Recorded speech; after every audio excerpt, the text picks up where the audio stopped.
अस्सलाम वालेकुम, मैं हूं अलीना फारूक शेख। आप देख रहे हैं रिपोर्ट कार्ड। आज सुप्रीम कोर्ट में बड़ी अहम केस की समाअत हुई। ऑडियो लीक्स पर हुकूमत का बनाया हुआ 3 रुकनी कमीशन, इसके खिलाफ जो दरख्वास्तें हैं उसके ऊपर समाअत हुई और इसमें फाजिल जज साहिबान और जो दरख्वास्त गुजार हैं आबिद ज़ुबैरी साहब, उनके वकील ने जो दलाइल दिए हैं वो बड़े अहम और जो एतराज़ात उठाए गए हैं, सवाल उठाए गए हैं फाजिल जजेस की जानिब से, वो बड़ी गौर तलब हैं।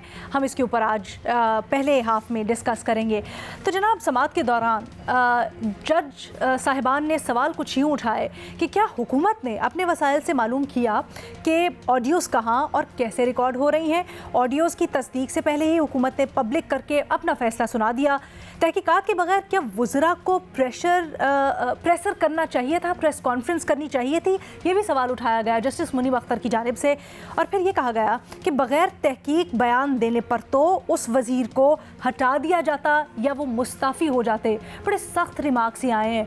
इसी तरह से शोएब शाहीन साहब, जो कि आबिद ज़ुबैरी साहब को रिप्रेजेंट कर रहे थे, उन्होंने ये जो कमीशन है इसके ख़िलाफ़ दलाइल देते हुए ये मौक़िफ़ अपनाया कि एक तो TORs में शामिल नहीं किया गया कि ये जो रिकॉर्डिंग्स हैं ये किसने की हैं, कैसे की हैं, इसलिए ये बिल्कुल गैर कानूनी कमीशन है। और फिर उन्होंने अदालत के सामने काफ़ी आज नज़ीरें देकर बताया कि किस तरह से ये जो कमीशन है इसमें बुनियादी हुकूक का ख्याल नहीं रखा गया। और फिर जो सबसे पहले बातें एड्रेस करने की ज़रूरत थी ऑडियो वीडियो लीक से मुतल्लिक, उनको नज़रअंदाज किया गया। और ख़ास तौर पे जो हुकूमत की पटिशन है, हुकूमत ने एक मुतफरिक दरख्वास्त जमा करवाई है जिसमें जो ये केस के ख़िलाफ़ ऑडियो लीक्स कमीशन के ख़िलाफ़ जो बेंच समाअत कर रहा है उसके ऊपर एतराज़ उठा रहे हैं, मफाद का टकराव कह के। उसके ऊपर ये भी कहा सोहेल शाहीन साहब ने कि ये तो हो ही नहीं सकता। खैर, इसके ऊपर अटॉर्नी जनरल साहब ने आज दलाइल दिए और उन्होंने कहा कि हुकूमत ने ऑडियोज़ की तहकीकात के लिए ही तो कमीशन तश्कील दिया है, उसी में तो तयन होना था कि कमीशन जो ऑडियो लीक्स हैं उसकी क्या सदाकत है क्या नहीं। फिर उन्होंने ये भी कहा कि शोएब शाहीन साहब जो दलाइल दे रहे हैं वो जजेस की जानिबदारी से मुतल्लिक है, जबकि जो मुतफरिक दरख्वास्त है उसमें तो मफाद के टकराव का नुक्ता उठाया गया है। इन सारे के सारे सवालात के ऊपर आज बात करेंगे, जिसके लिए हमारा बुनियादी सवाल कुछ यूँ कि क्या ऑडियो लीक्स कमीशन के ख़िलाफ़ जो दरख्वास्त है इस पर सुप्रीम कोर्ट और दरख्वास्त गुजार जो एतराज़ उठा रहे हैं वो दुरुस्त हैं, हाँ या नहीं के ऑप्शंस। और आज हमें ज्वाइन कर रहे हैं मज़हर अब्बास साहब, रीमा उमर साहिबा, इरशाद भट्टी साहब और सलीम साफ़ी साहब भी हमारे साथ मौजूद हैं। सबसे पहले मैं आपका मौक़िफ़ इसके ऊपर जानना चाहूँगी। भट्टी साहब, आपकी क्या राय है? देखिए मैडम शेख, जस्टिस मुनीब अख्तर का ज़रा रिमार्क्स आपने भी दोहराए, दोबारा सुन लीजिए कि वज़ीर दाखिला ने ऑडियो चलाकर प्रेस कॉन्फ्रेंस क्यों की। ऐसे बयान के बाद तो इस वज़ीर को हटा दिया जाना चाहिए या वो मुस्ताफ़ी हो जाता।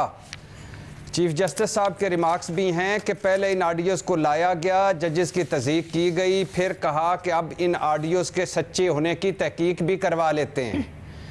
हुकूमत ने अपने वसाइल से पता किया कि ऑडियोज़ कहाँ और कैसे रिकॉर्ड होती हैं। एग्जेक्टिव सुप्रीम कोर्ट के इख्तियारात में मुदाखलत ना करें। चीफ जस्टिस या जज पर इल्ज़ामात लगाकर इनके इख्तियारात कम नहीं किया जा सकते। और फिर चीफ जस्टिस मुनीब अख्तर ने 13 बार उस अकाउंट का भी जिक्र किया जो ऑडियोज़ आने की इतला देता रहा, जबकि चीफ जस्टिस ने 3 दफ़ा उस अकाउंट का जिक्र किया।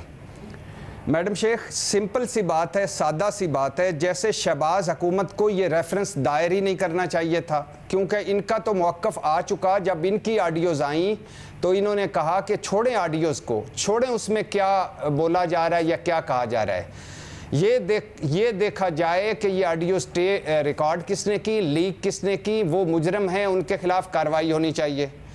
फिर मैडम शेख, जस्टिस फ़ायज़ ईसा को ऑडियोज़ लीक्स कमीशन का सरबराह नहीं बनाना चाहिए था। उनकी राय आ चुकी थी, सुप्रीम कोर्ट तकसीम है, वो सुप्रीम कोर्ट तासुर आम है कि वो सुप्रीम कोर्ट के दूसरे धड़े को हेड करते हैं, और इनकी चीफ जस्टिस साहब के हवाले से भी राय आ चुकी है। और फिर ये TORs भी मुकम्मल नहीं है। और फिर जो सबसे अहम है कि जब इनका रेफरेंस, इनके ख़िलाफ़ रेफरेंस आया तो इन्होंने जो मौक़िफ़ अपनाया वो ये था कि जजेस की जासूसी या जजेस की टेपिंग या जजेस का ये सब कुछ खिलाफ़ कानून है। ये बात ठीक है कि जैसे ये नहीं होना चाहिए था, वैसे चीफ जस्टिस साहब को इस लार्जर बेंच का सरबराह नहीं बनना चाहिए था, जिस लार्जर बेंच ने इस आरडीओज़ के तहकीकाती कमीशन को काम करने से रोका, क्योंकि इनडायरेक्टली चीफ जस्टिस साहब या उनके इर्द गिर्द या उनके रिश्तेदारों का इसमें नाम आ रहा था। लेकिन ये 100% ठीक है मैडम शेख बात के बाकायदा तज़ीकी किरदार कुशी मुहिम चलाकर, TORs नामुकम्मल बनाकर और चीफ जस्टिस की राय लिए बगैर कमीशन नहीं बनाना चाहिए था। चीफ जस्टिस ने इसके हवाले से खुद भी कहा है कि अगर मुझसे राय ले लेते तो मैं कोई बेहतर मशवरा देता, कोई बेहतर रास्ता दिखा देता। अच्छा, राय के ऊपर तो हुकूमत ने भी मौक़िफ़ दिया है ना कि वो कहते हैं कॉन्फ्लिक्ट ऑफ इंटरेस्ट है, तो हम क्यों राय लेते हैं उनकी। लेकिन रीमा, जो भट्टी साहब ने बाकी बातें उठाई हैं, क्या आप उससे इत्तफाक करती हैं? जी शुक्रिया लीना। मेरा ख्याल है आज की जो प्रोसीडिंग्स थी और इस केस में जो सुप्रीम कोर्ट है उनका मौक़िफ़ और जो उनके सामने पिटिशनर्स हैं उनमें बहुत से तज़ादात नज़र आते हैं। पहले तो आप देखिए कि इस केस में एक पिटिशनर PTI भी है, इमरान खान साहब भी हैं। उन्होंने 1 अक्टूबर 2022 में जब ऑडियो लीक्स आ रही थी हुकूमत के ख़िलाफ़ कि वो किस तरह मैनिपुलेट कर रहे हैं कौमी असेंबली में रेजिग्नेशंस का पूरा प्रोसेस, वो स्पीकर किस तरह एक्सेप्ट कर रहे हैं, किस तरह नहीं कर रहे, तो PTI इमरान खान साहब सुप्रीम कोर्ट गए ये कहने के लिए कि हमारे खिलाफ एक कंस्पिरेसी हो रही है और ये ऑडियो लीक्स जो हैं ये दिखाती हैं कि कंस्पिरेसी हो रही है, इसलिए सुप्रीम कोर्ट उसकी इंक्वायरी करे और जो लोग इसमें मुलविस हैं उनको सजा दें। ये PTI इमरान खान साहब का मौक़िफ़ था।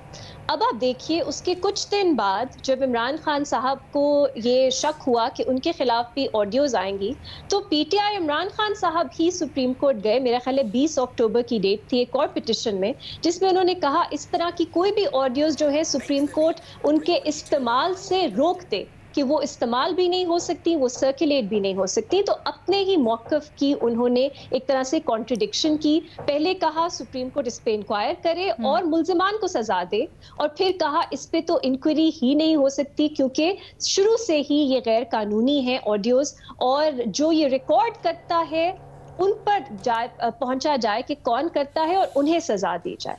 अब आप देखिए सुप्रीम कोर्ट की जो कॉन्ट्रडिक्शंस हैं, सुप्रीम कोर्ट कह रही है कि कौन ऑडियोज जो है ये रिकॉर्ड करता है, कौन रिलीज करता है, ये हुकूमत जो है इसकी तय तक क्यों नहीं पहुंचती। लेकिन सुप्रीम कोर्ट के पास अक्टूबर से एक पिटिशन मौजूद है जो यही सवालात उठाती है और सुप्रीम कोर्ट से कहती है आप जुडिशल कमीशन बनाएं और इसके जो है इसकी इंक्वायरी करें। तो सुप्रीम कोर्ट ने ये क्यों नहीं किया अगर उनकी नज़र में ये सबसे अहम मामला है जो फंडामेंटल राइट से, राइट टू प्राइवेसी से जुड़ा है, क्यों नहीं किया। फरवरी इस साल इमरान खान साहब ने फिर से मेरा ख्याल एक खत लिखा जिसमें उन्होंने कहा सुप्रीम कोर्ट अर्ली हेयरिंग करे इस पिटिशन की। सुप्रीम कोर्ट ने क्यों नहीं की। तो मुझे तो समझ नहीं आ रही कि हम एक तरह सर्कल्स में घूम रहे हैं। पहले कहते हैं हम कि आपने जो ये रिकॉर्डिंग्स करता है आपने उसकी रूट तक जाना है और उनको सजा देनी है, लेकिन फिर जब ये आपके पास अपॉर्चुनिटी है इस मामले को इन्वेस्टिगेट करने की और रिस्पॉन्सिबिलिटी फिक्स करने की, वो भी कोई नहीं करता। तो हम इस सिचुएशन में हैं कि ये ऑडियोज आती हैं, ये पूरी पब्लिक तक पहुंचती हैं, इस पे परसेप्शंस बनते हैं, राय बनती है, लेकिन ये मामला कभी क्लोजर की तरफ नहीं जाता, हक़ाइक़ की तरफ नहीं जाता। अब सुप्रीम कोर्ट एक तरफ से ये कह रही है कि आप जो ये रिकॉर्डिंग्स करता है उस पर रिस्पॉन्सिबिलिटी बताएं किसकी बनती है। दूसरी तरफ कह रहे हैं हमें तो ये भी मालूम नहीं है कि ये रिकॉर्डिंग्स रियल भी है कि नहीं, क्योंकि रीना दो मुख्तलिफ मामलात हैं। ये जो कमीशन है इसका पहला जो काम इसने करना है वो ये देखना है कि रिकॉर्डिंग्स जो है ये एडिटेड है या ऑथेंटिक है। ये उनका काम है कि ये खुद से, अब इन दोनों में जो पीछे है वो शायद फर्क किरदार हो। तो सुप्रीम कोर्ट एक तरफ कह रही है कि आप जो है रिस्पॉन्सिबिलिटी कौन करता है सर्वेलेंस उस तक जाएं, फिर कहते हैं हमें तो ये भी नहीं पता कि ये रिकॉर्डिंग्स ऑथेंटिक क्रेडिबल है या नहीं। तो सुप्रीम कोर्ट एग्जैक्टली क्या चाहती है मुझे तो समझ नहीं आ रही। आखिरी बात छोटी सी, देखिए ये एक बहुत कॉम्प्लिकेटेड मामला है। इसमें मेरा नहीं ख्याल आप एक ब्लैंकेट इस तरह स्वीपिंग स्टेटमेंट्स दे सकते हैं कि कभी भी कोई भी ऑडियो या वीडियो जो इलीगली ऑब्टेन की गई हो उसकी कहीं कोई रेलेवेंस ही नहीं रहती, क्योंकि कुछ ऐसे मामलात हैं दुनिया भर में इस तरह की रिकॉर्डिंग्स जो इलीगली ऑब्टेन होती हैं, आप सजा दे सकते हैं उनको जो इलीगल हरकत करते हैं, जो कॉन्फिडेंशियलिटी ब्रीच करते हैं, लेकिन उन वीडियोस ऑडियोस को आप फिर भी इस्तेमाल कर सकते हैं अगर किसी और के हकूक जो है उनकी खिलाफ वर्जी हो रही है। तो मेरा ख्याल है ये कॉम्प्लिकेटेड मामला है, सुप्रीम कोर्ट लग नहीं रहा कि इसको सुलझाना चाहती है। जैसे हम बाहर के ममालिक में देखते हैं कि एनोनिमस सोर्सेज से वीडियोस आती हैं या ऑडियोज आती हैं, कोई भी सबूत आते हैं और उसको इस्तेमाल किया जाता है। मैं ज़रा आपसे आके पूछती हूँ, जिस तरह हुकूमत का किरदार रहा और फिर आज अदालत में नज़ीरें भी दी गई, लेकिन मज़र अब्बास साहब आप पहले कहिएगा, आज जो एतराज़ात उठाए गए हैं, ख़ासकर जो आबिद ज़ुबैरी साहब के वकील ने उठाए हैं, आप उसके ऊपर क्या राय रखते हैं?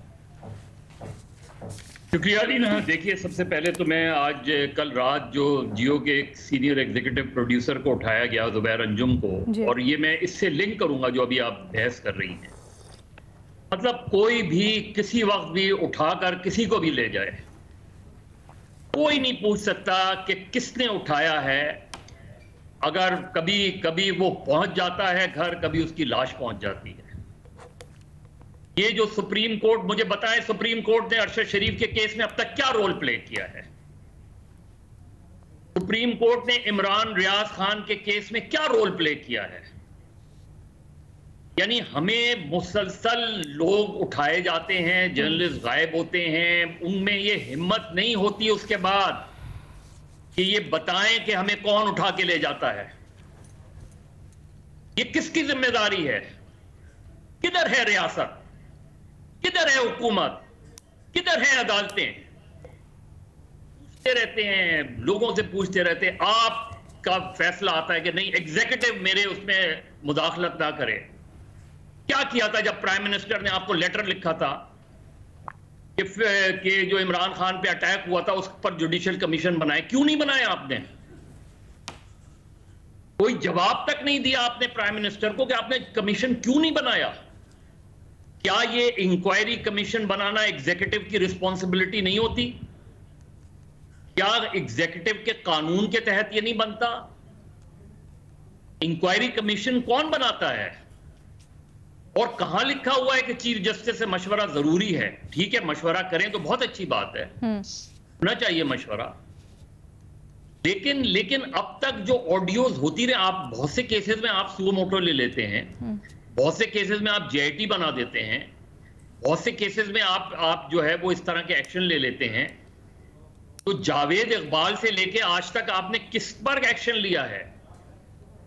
कौन सी इंक्वायरी करवाई है आपने? और इंक्वायरी ही तो हो रही है। उस इंक्वायरी में क्या चीजें हैं? उस इंक्वायरी में कहां जजेस के खिलाफ कोई कार्रवाई होने जा रही है?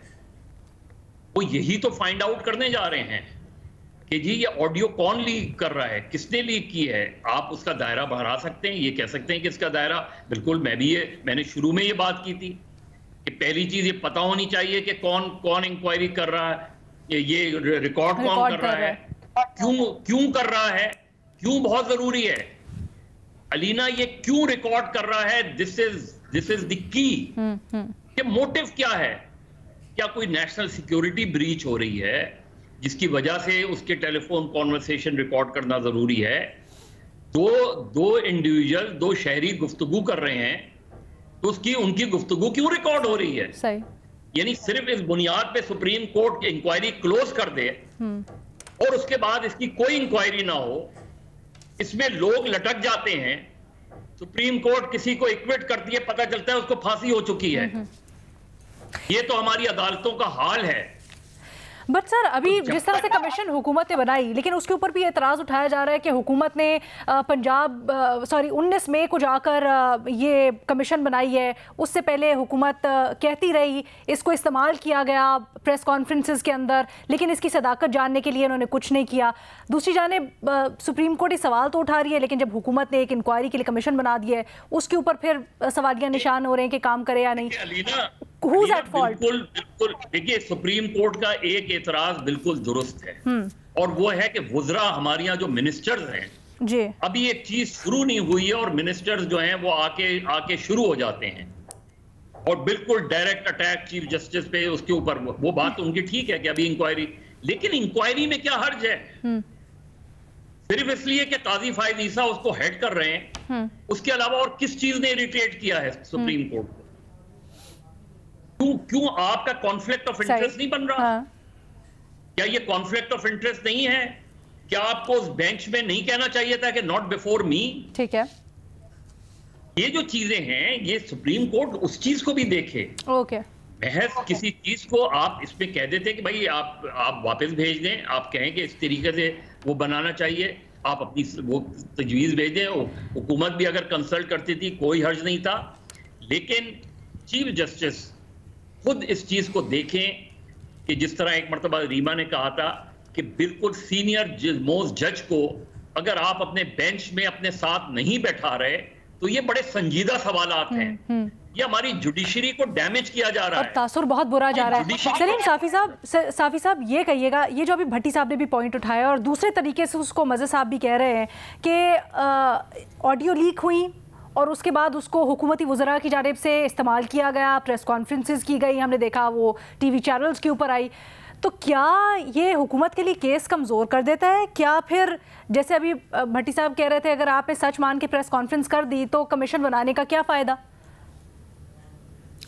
देखिए अरीना, पिछले दिनों जब वज़ीर सेहत दुराब पटेल साहब ने इमरान खान साहब की रिपोर्ट से मुतालिक प्रेस कॉन्फ्रेंस की तो मैंने उसकी मुज़म्मत की, ये काम उनको नहीं करना चाहिए था। और मेरी दलील ये थी कि उनको सिर्फ उनके टांगों के ज़ख़म से मुतालिक ही बात महदूद रखनी चाहिए थी, और बाकी जो उनकी ज़ाती ज़िंदगी से मुतालिक चीज़ें हैं वो क्या करते हैं क्या नहीं करता है वो ये पटेल साहब को नहीं करनी चाहिए थी, वज़ीर सेहत को। उसकी वजह ये थी कि ये तकसीम मैंने टांगों के मामले में और बाकी मामलात में इसलिए किया कि जो टांगों से मुतालिक या ज़ख्मों से मुतालिक चीज़ थी उसके सियासी असरात है, वो सियासी मामला बन गया है। उन्होंने कुछ लोगों को मुल्ज़िम ठहराया है और कुछ लोगों पे इल्ज़ाम ठहराया है। इसी तरह मैं समझता हूँ कि जो ऑडियो वीडियोज़ सिर्फ किसी की ज़ातियात से मुतालिक है, मैंने न कभी उनको रीट्वीट किया है, वो इफ्तिखार दुरानी की हो, ए की हो, बी की हो, मेरे शदीद मुखालिफिन की भी हो, लेकिन ये जो सारे ऑडियो वीडियोज़ हैं ये वही है कि जो ज़ातियात से मुतालिक कम है लेकिन उसके सियासी और अदालती पहलू बड़े गालिब हैं, इसलिए इसकी तहकीक ज़रूरी है। अब उसमें देखें कि ये कमीशन कोई सज़ा देने वाली कमीशन नहीं है, वो तहकीक हो जाए अगर तो वो फेक हुई तो भी हमारे जजेस और ये जो बाकी लोग हैं वो क्लियर हो जाएंगे, और उस सूरत में फिर इन वज़रा को या उन मीडिया पर्सन्स को जिन्होंने मंतिकी नतीजे के बग़ैर इन ऑडियोज़ या वीडियोज़ को इस्तेमाल किया है जजेस के ख़िलाफ़, तो उनको भी सज़ा मिल जाएगी। और अगर जेनवन साबित हुई तो फिर ज़ाहिरी बात है उसके बाद इन जजेस के ख़िलाफ़ या जो बाकी लोग हैं उनके ख़िलाफ़ कार्रवाई की नौबत आएगी।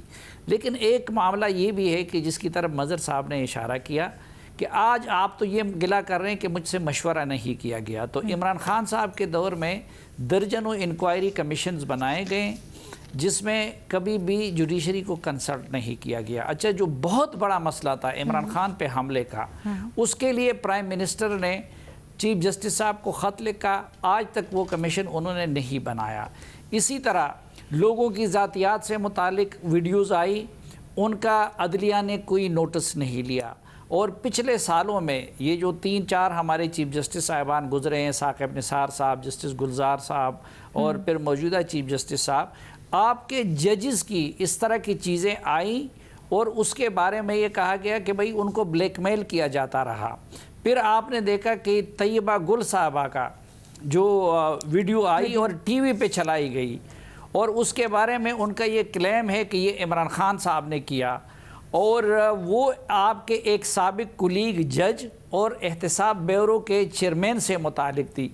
उसका सुप्रीम कोर्ट ने कोई खुद नोटिस नहीं लिया, कोई मंतिकी नतीजे तक उस मामले को नहीं पहुंचाया। तो इसलिए हम कहते हैं कि ये ख़ुद जजेस की इज़्ज़त के लिए भी ज़रूरी है कि ये तहकीक हो कि ये जाली है, बनाई गई है, फैब्रिकेटेड है या कि जेन्युइन है।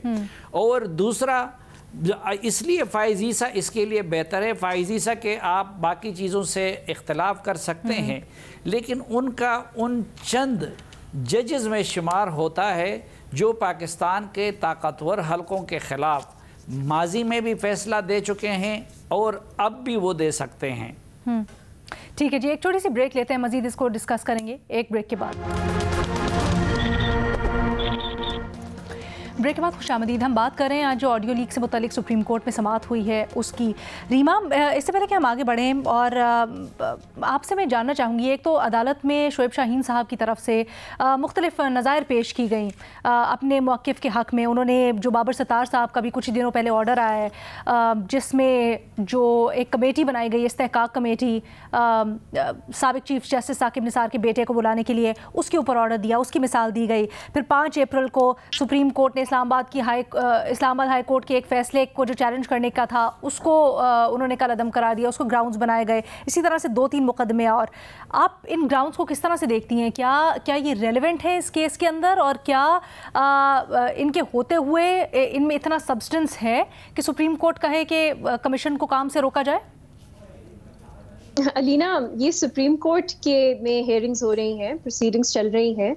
सुप्रीम कोर्ट जो है वो हाई कोर्ट्स की जो जजमेंट्स हैं या ऑर्डर्स हैं उनसे बाउंड नहीं होती। तो सरप्राइजिंग बात है मेरे लिए कि आप हाई कोर्ट्स की जजमेंट्स लेके आ रहे हैं, जबकि सुप्रीम कोर्ट की अपनी बहुत सी जजमेंट्स हैं जिसमें यही बात की गई है कि आप एविडेंस के तौर पे ऐसी रिकॉर्डिंग्स नहीं इस्तेमाल कर सकते जिसका जो सोर्स है वहां तक आपको पता नहीं है सोर्स जो है वो कौन है, और सोर्स जो है जिसने जो रिकॉर्डिंग्स हैं वो बनाई हैं वो खुद पेश होके नहीं कहता कि मैंने ये रिकॉर्डिंग्स की हैं। सो इसके लिए तो हमारे पास सुप्रीम कोर्ट की भी जजमेंट्स मौजूद हैं। अब देखिए मेरे लिए फ्रस्ट्रेटिंग क्यों है आज की जो प्रोसीडिंग्स है, शुरू से जो ऑडियो लीक्स कमीशन पे प्रोसीडिंग्स हो रही हैं।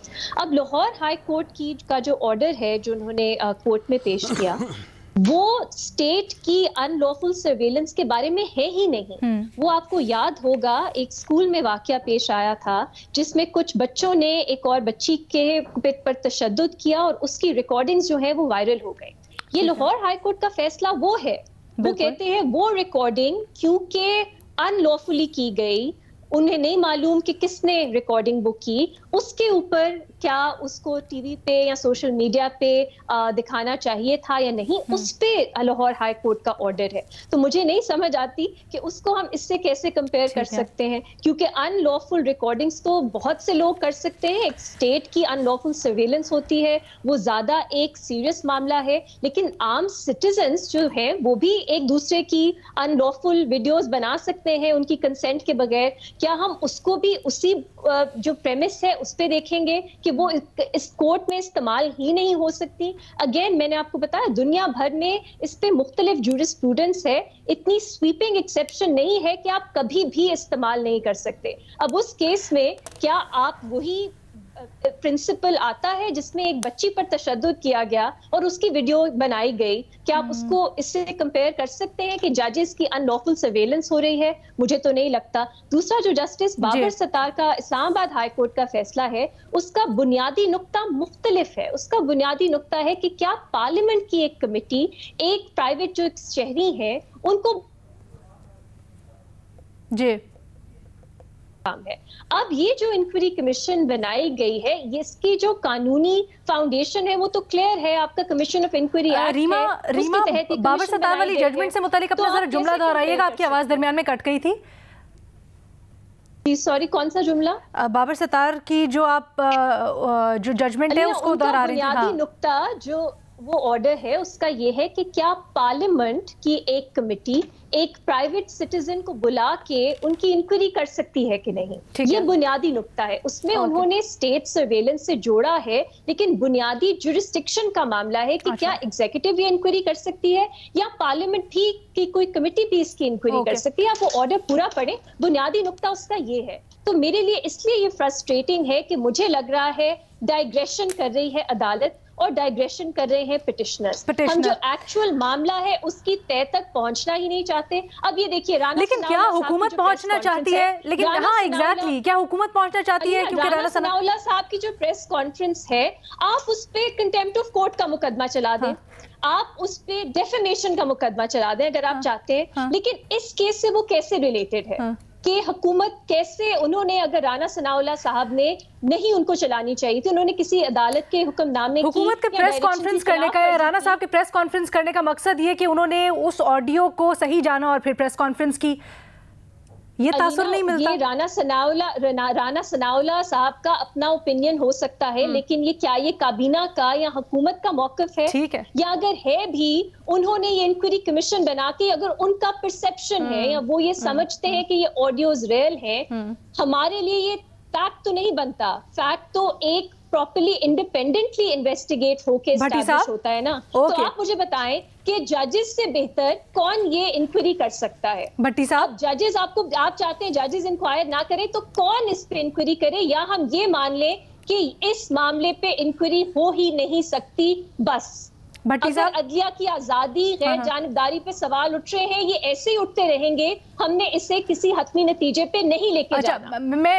रीमा, मेरे 2-4 सवाल और है, मैं आपसे जरा जानना चाहूंगी, लेकिन मैं पहले चाहती हूँ क्योंकि भट्टी साहब ने इनिशियली नुक्ता उठाया था, मज़र साहब भी कुछ कहना चाहते हैं। भट्टी साहब पहले अपना इसके ऊपर काउंटर दे दें। भट्टी साहब जी, पहली बात तो मज़र साहब का को सेकंड करते हुए जो जियो का प्रोड्यूसर उठा लिया गया है, अल्लाह उसकी फैमिली को हिम्मत और हौसला दे, ये जुल्म है। और अरशद शरीफ का वाकई पूछना चाहिए चीफ जस्टिस साहब से कि आपने एक GIT बनाई थी और उस GIT का क्या बना, और इमरान रियाज का वाकई कहाँ है, किधर है, कोई खुदा के लिए बता दें, फांसी दे दें उसे, उसने अगर कोई जुर्म किया है, लेकिन ये तो ना पता ही नहीं है कि है कहाँ।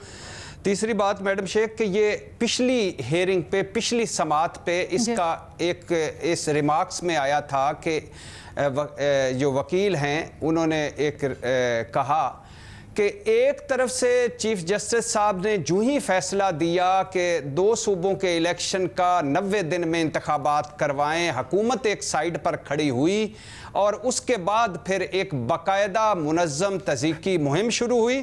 मुतस्सब जज, साजिशी जज, चीफ जस्टिस घर जाओ, मदर ऑफ लॉ नहीं मदर इन लॉ, और इमरान खान का सहूलतकार, जुर्म का शरीक कार, चीफ जस्टिस को बुलाओ तो इस्तेकाक कमेटी और पता नहीं क्या क्या, हथौड़े का फैसला नहीं मानते, जितना जोर लगाना है लगा लो, इलेक्शन नहीं करवाएंगे।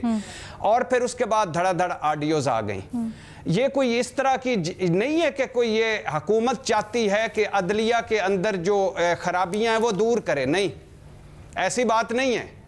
जिस तरह आप 2019 में कह रहे थे कि रेफरेंस जो आया है चीफ उसके फायज ईसा साहब के खिलाफ, वो अगर उस वक्त अगर ये था कि अदलिया की आज़ादी पर ख़तरा था और मरने मराने पर चले गए वकला और तालाबंदी पर चले गए और सुप्रीम कोर्ट पर वो हमला था, तो आज भी इसको इस तरह देखें। नंबर 1।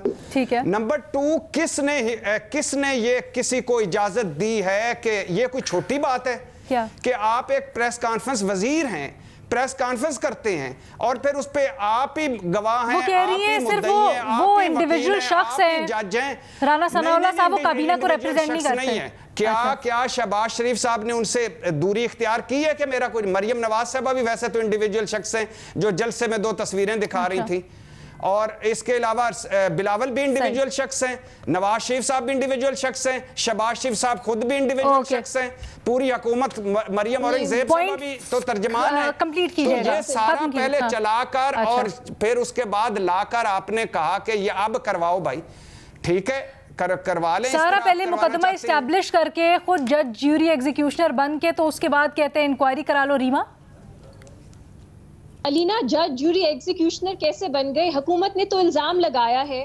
अब इस इल्जाम जो है ये सच्चा है या झूठा, इसको कौन साबित करेगा? अब हुकूमत अगर खुद से उनके जो अंडर इन्वेस्टिगेटिंग FIA से करवा लेती इंक्वायरी, हम क्या उसको ज्यादा अथॉरिटेटिव मानते? हुकूमत ने तो जजेस को ही दे दिया ये मामला कि आप इंक्वायर करें। हुकूमत की नजर में अब हुकूमत ये ओन नहीं कर रही, राना सनाउल्लाह की नजर में ये ऑडियोज अगर ऑथेंटिक है भी, हुकूमत कह रही है हमारा ये मौक़िफ़ नहीं है, काबीना का ये मौक़िफ़ नहीं है। लेकिन अगर है भी, हमारे लिए क्या फैक्ट्स तक पहुंचना जरूरी है या नहीं? आप मुझे बताइए कौन सा फोरम है जो इसकी इंक्वायरी करे? या मेरा वही सवाल मैं दोहरा देती हूँ, हम ये मान लें कि क्योंकि हुकूमत ने पहले इस पे प्रेस कॉन्फ्रेंस कर ली, राना सनाउल्लाह ने, इसलिए अब इसकी इंक्वायरी हो ही नहीं सकती, जजेस भी नहीं कर सकते और कोई और तो कर ही नहीं सकता। और आखिरी बात, भट्टी साहब बार बार जस्टिस काजी फायज ईसा की रेफरेंस लाते हैं, वो मामला मुख्तलिफ है अलीना, वो एक रेफरेंस थी, यहाँ पे तो रेफरेंस तक हम पहुंचे ही नहीं है। उसमें कहा गया है कि जजेस की जासूसी खिलाफ कानून है। बिल्कुल, ये तो बार बार कहा गया है, बहुत से आपके पास अदालत के फैसले हैं जिसमें कहा गया है जजेस की जो जासूसी है वो गैर कानूनी है, ऑफ कोर्स नहीं हो सकती। तो ये कमीशन भी शायद यही रेकमेंड करे कि जजेस की जो जासूसी है वो गैर कानूनी है। बेसिक नुकता ये है कि होने तो देना इंक्वायरी। आपने नहीं मैडम शेख, आपने चीफ जस्टिस की राय क्यों नहीं ली? एक सेकंड, मेरी बात तो पूरी करने दे। नंबर 2 एक सेकंड जब हुकूमत ने ये फैसला कर लिया कि ये असली हैं, तो फिर तहकीकाती कमीशन बनाने का क्या फायदा, जब हुकूमत तय कर चुकी है कि ये असली हैं। भट्टी साहब एक सेकंड रुक जाए। हुकूमत ये तय नहीं कर चुकी, इस पे सवाल है, इन ऑडियोज की ऑथेंटिसिटी पे सवाल है, पाकिस्तानी शहरियों के जहन में सवाल है, उसको कोई क्लोजर, कोई हतमी शक्ल देनी है उस इन्वेस्टिगेशन को।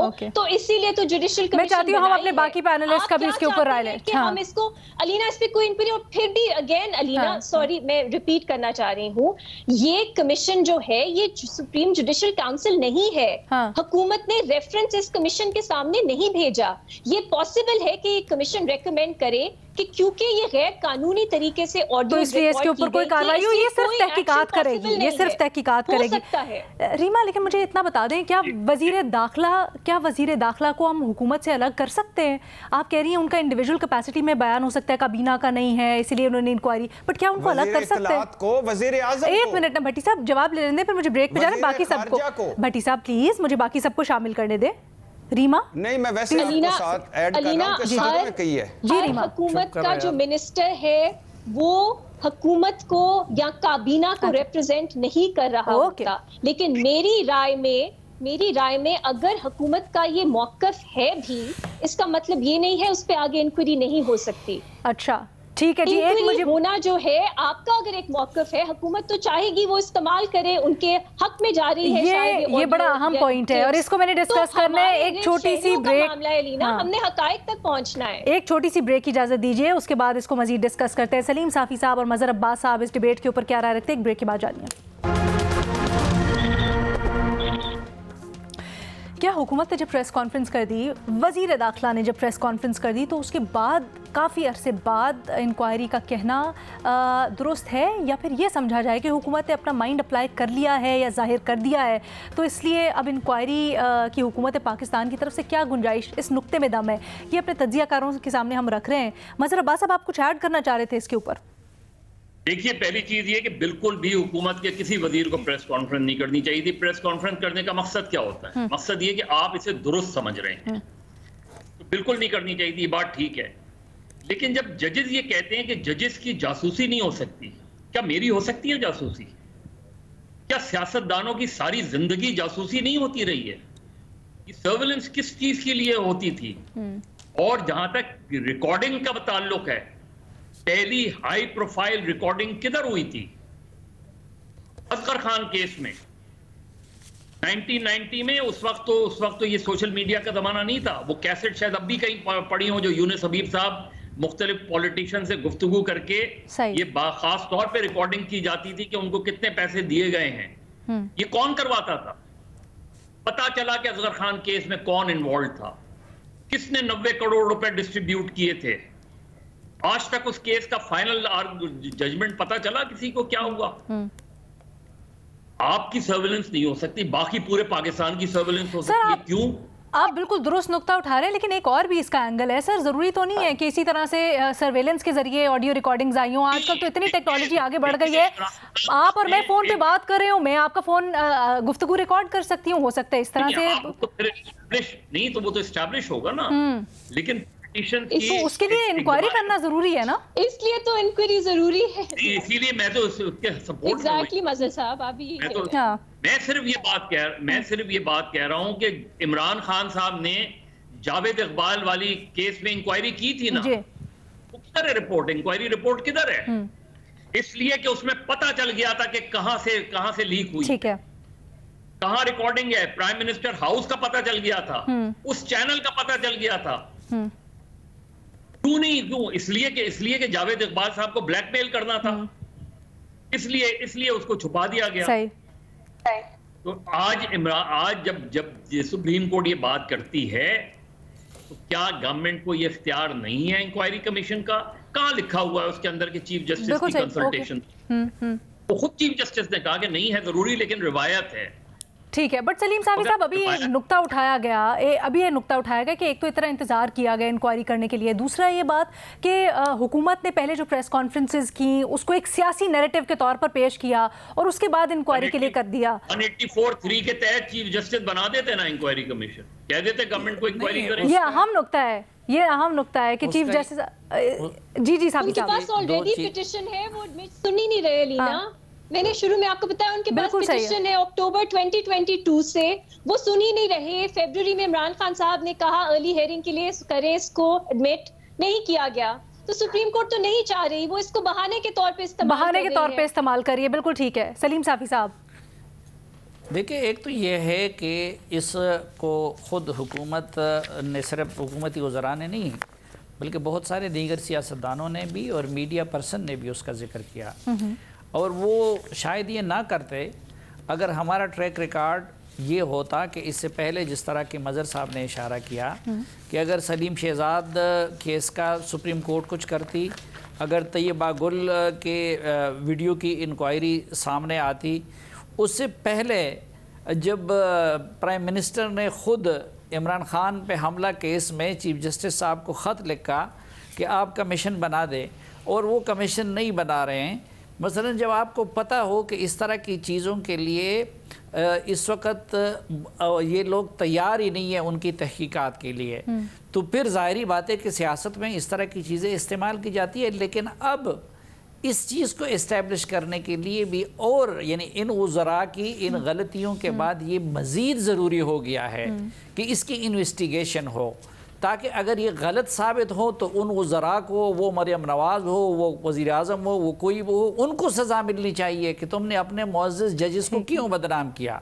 और अगर वो दुरुस्त हो तो फिर ज़ाहिरी बात है उनके ख़िलाफ़। अच्छा, दूसरा, हुकूमत तो अभी तक कोई बाकायदा चार्जशीट उन्होंने नहीं लगाई है, लेकिन जस्टिस फाइज़ ईसा के ख़िलाफ़ जब रेफरेंस दायर किया जा रहा था तो वो तो गवर्नमेंट पूरे दावे के साथ उनके ख़िलाफ़ आई थी, और बाद में वो सारी चीज़ें झूठ साबित हो गई। तो अब क्या उन लोगों से पूछा गया जिन्होंने जस्टिस फाइज़ ईसा के साथ वो किया? वो शहजाद अकबर तो पता नहीं कहाँ पे बैठा हुआ है। या इससे पहले जब ये रिकॉर्ड हो कि आपके हाई कोर्ट के अपने जज जस्टिस सदीकी के साथ ज़्यादती हो और अदलिया उनको इंसाफ ना दिला सके, ये पहले आपके मातहत अदलिया के हो, जावेद इकबाल का मामला हो, तो उन मामलात में फिर अगर मुतालिका फोरम से इंसाफ ना मिलता हो, मामला क्लियर ना होता हो, तो फिर ज़ाहिरी बात है कि दूसरे फोरम के लोग फिर उन चीज़ को मिसयूज़ करते हैं। लेकिन अगर हुकूमती लोगों ने गलत किया है तो उसके लिए मज़ीद ज़रूरी हो जाता है कि ये तहकीकात हों, और हुकूमत ने तहकीकात के लिए किया है। इमरान खान की हुकूमत की मैं एक मिसाल देता हूँ। अजमल वज़ीर की एक वीडियो आई, खैबर पख्तूनख्वा के वज़ीर इत्तलात थे, ना अदलिया से पूछा गया ना किसी और से पूछा गया, उसके लिए सेक्रेटरियों की कमीशन बनाया गया, और साल बाद उनकी रिपोर्ट उधर आ गई। इधर तो उन्होंने एक सेकंड सीनियर मोस्ट चीफ जज है और बाकी चीफ जस्टिस के मातहत अदलिया के जजेस का कमीशन हुकूमत ने बना दिया है, जिसको सजा देने का इख्तियार नहीं है, सिर्फ फाइंडिंग्स का इख्तियार सिर्फ तहकीकात करनी है, इंक्वायरी करनी है, जिससे बल्कि भला होगा। लेकिन दूध का दूध और पानी का पानी करने का उसके पास इख्तियार है। इक़दाम उसके बाद होगा कि ये हुकूमत के खिलाफ होना चाहिए या जजेस के खिलाफ होना चाहिए। तो इससे घबराने की क्या जरूरत है? इससे घबराने की क्या जरूरत है? बिल्कुल सही बात। लेकिन सलीम साहब जाते जाते चले रीमा, आप प्लीज मुख्तसर रखिएगा। जी मुख्तसर। अलीना, एक तो जो डबल स्टैंडर्ड्स है, डबल स्टैंडर्ड। एक सेकंड रुक जाइएगा रीमा, एक सेकंड भट्टी साहब ने मुझे कहा है मैं बात यार मेरी भी एक बात सुन लिया। एक सेकंड रीमा, एक सेकंड रीमा, जुमला मैंने तो उन्होंने मुझे कहा है, एक सेकंड उन्होंने मुझे कहा है। अच्छा, बोला जाए, भट्टी साहब आप मुझे एड्रेस किया करें। एक सेकंड रुक जाए भट्टी साहब, मैं आपके पास आती हूँ। भट्टी साहब एक सेकंड रुक जाए, मैं आपके पास आती हूँ। उन्होंने पहले हाथ खड़ा किया था, बात सुनने दें, आपकी भी बात सुनती हूँ। एक सेकंड रुक जाए, ठीक है जी रीमा, मुख्तसर रखिएगा प्लीज। काजी फायज़ ईसा के मामले में जब इलीगल सर्वेलेंस का मामला उठा तो उनके साथी जजेस ने भी उनका साथ नहीं दिया। ये भी हमें याद रखना चाहिए। जो अब इसको एक एक्सक्यूज बना रहे हैं कि इन्वेस्टिगेशन ना हो, उन्होंने जस्टिस काजी फायज़ ईसा का साथ नहीं दिया। और मीडिया पे बहुत से हमारे लोग थे जो उस वक्त कहते थे कोई बात नहीं, अदलिया की आजादी ज्यादा इंपॉर्टेंट मामला है, करप्शन अगर की है तो उसको चाहे इलीगल सर्वेलेंस इन्वॉल्व हो, रेफरेंस फिर भी ठीक है। आज वो सब कह रहे हैं कि इंक्वायरी तक नहीं हो सकती। रेफरेंस का मामला भी नहीं है कि इंक्वायरी तक नहीं हो सकती क्योंकि शायद ये जो ऑडियोज है ये अनलॉफुल सर्वेलेंस के थ्रू सामने आई है। तो ये ताजाद जो है हमें इसमें भी नजर आता है, सुप्रीम कोर्ट में भी, और जो लोग इस पे कमेंट्री दे रहे हैं उनके ऊपर भी। ठीक, अपने राय से हमें आगाह कीजिएगा सोशल मीडिया पर। इजाजत दे, अल्लाह हाफिज।